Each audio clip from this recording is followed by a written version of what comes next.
welcome back to my channel friends সকল আপোনালোকে হয়তো এলপি ইউপিৰ মেধা তালিকা যিখন আছে DEE 5550টা পদৰ যি প্ৰভিজনাল মেৰিট লিষ্ট আছে এই প্ৰভিজনাল মেৰিট লিষ্টখন কিয় মানে লেহেমিয়া হৈ আছে বা পলম হৈ আছে সো আপোনালোকে নিশ্চয়কৈ ভিডিঅ'টোৰ যোগেদি জানিব পাব হয়তো আপোনালোকে আগ্ৰহৰে আছে বাটখন চাই যে আমাৰ এলপি ইউপিৰ যি 5550টা পদ আছিল এই মেধা তালিকাখন কেতিয়া প্ৰকাশ পাব সো এই মেধা তালিকাখন প্ৰকাশ নপোৱাৰ নিশ্চয় কিছু কাৰণ আছে আৰু সেই কিছু কাৰণ আমাৰ শিক্ষামন্ত্ৰী শ্ৰী ৰণোজ পেগু ছাৰ ডাঙৰীয়াই মিডিয়া যোগে প্ৰকাশ কৰিছে যে ইতিমধ্যে কিছুমান বাহিৰা সাৰ্টিফিকেটৰে কিছু ক্যান্ডিডেটস আছে একাংশ ক্যান্ডিডেটস তেখেতসকলে এপ্লাই কৰিছে আনহাতে বাহিৰা বিএড ডিএলএড সাৰ্টিফিকেটৰে এপ্লাই কৰা যিখিনি হৈছে সো সেইবিলাক সাৰ্টিফিকেট পুংখানুপুংখভাৱে ভেৰিফিকেশ্যন চলি আছে আনহাতে বেক ইন ভেৰিফিকেশ্যন চলি আছে সো আমাৰ এম ছাৰ স্পষ্ট কৰি জনাইছে যে এইবিলাক বাহিৰা সাৰ্টিফিকেট বা যিসকলে অবৈধ সাৰ্টিফিকেট লৈ আহিছে সেইবিলাক পুংখানুপুংখভাৱে মানে ভেৰিফিকেশ্যন কৰা হৈছে বা বেক ইন ভেৰিফিকেশ্যন চলি আছে তাৰ বাবে হয়তো আমাৰ প্ৰভিজনাল মেৰিট লিষ্ট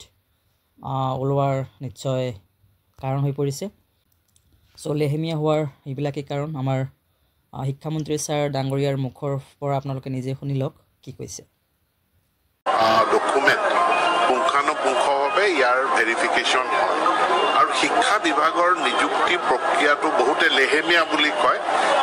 যেহেতু ইয়াৰ যিটো ফিজিক্যাল ভেৰিফিকেশ্যন আছে বেক ইন ভেৰিফিকেশ্যন আছে সেই প্ৰক্ৰিয়াটো দীঘলীয়া হৈ যায় কেতিয়াবা আমি কোনো এখন সন্দেহজনক সাৰ্টিফিকেট ভেৰিফিকেশ্যনৰ কাৰণে সাৰ্টিফিকেটখন দিয়া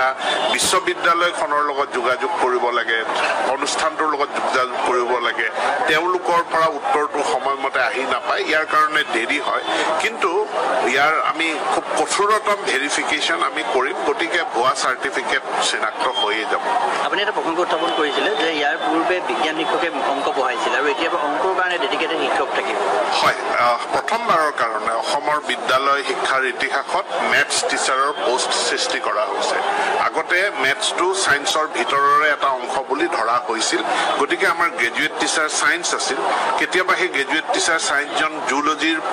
মানে তেওঁ শিক্ষাৰ্থী জুলজি পাছ কৰি আহিছে তেওঁকে আমি মেথছ শিকাবলৈ দায়িত্ব দিওঁ কিন্তু তেওঁ মেথছ শিকোৱাত সিমানখিনি পাৰ্গত তেওঁ সেইটো নহয় সেইকাৰণে আমি ডেডিকেটেড মেথছ টিচাৰৰ পোষ্ট এই বছৰৰ পৰা আমি সৃষ্টি কৰিছোঁ প্ৰথম বছৰ হিচাপে 1760টা পোষ্ট সৃষ্টি কৰা হৈছে পৰৱৰ্তী পৰ্যায়ত ই বৃদ্ধি পাব আৰু প্ৰত্যেকখন মাধ্যমিক বিদ্যালয়ত যাতে একোগৰাকীকৈ গণিতৰ শিক্ষক আছুতীয়াকৈ